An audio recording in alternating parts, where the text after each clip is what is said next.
We met Katherine Klimitas almost a decade ago. Let's go. Go. A bright 13-year-old, she showed us how she trained her dogs for agility competitions. And she showed us her artistic skills, her work already in art shows. Born with brittle bone disease, she has never walked, has broken most of the bones in her body, but has never stopped enjoying life. Now 22 years old, Katherine continues her art, has her own graphic design business, and is an accomplished jewelry designer. I'm not somebody who wants to sit down and do nothing. She graduated summa cum laude from Loyola this year, all A's and 1 B. Then reworked her senior project into a book that has just been published, entitled Looking Up, Lived, Written, and Designed by Katherine Klimitas. It's the story of what brittle bone disease is, how she has lived her life with it, and how people have reacted to her. To show people that when you have a disability, it doesn't mean you're useless.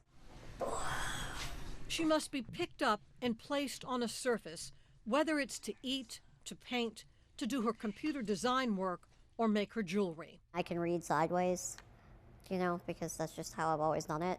One wrong move, a bone can break. The most recent at a concert. She leaned the wrong way in her wheelchair and broke a rib. The worst in a car wreck with her mother. I think I broke my sternum and my palate and my collarbone and a knee, and I had a couple of black eyes. She ended up in the hospital for that one.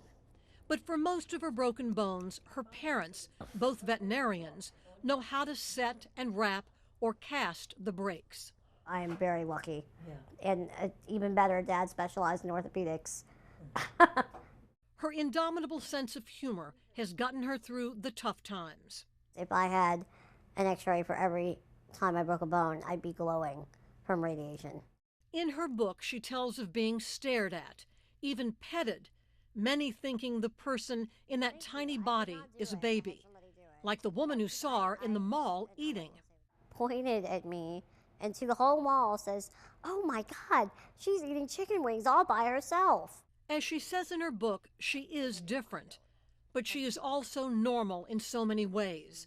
Whether it's her love of music, the fun she has with fashion and makeup, or the dream she has for the future.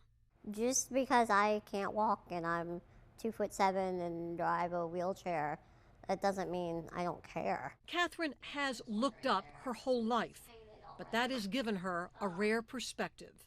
My biggest pet peeve is people who are physically completely normal and mentally completely normal and choose to not do anything with their lives. An incomprehensible thought for a young woman who looks beyond her physical limitations to achieve her next dream.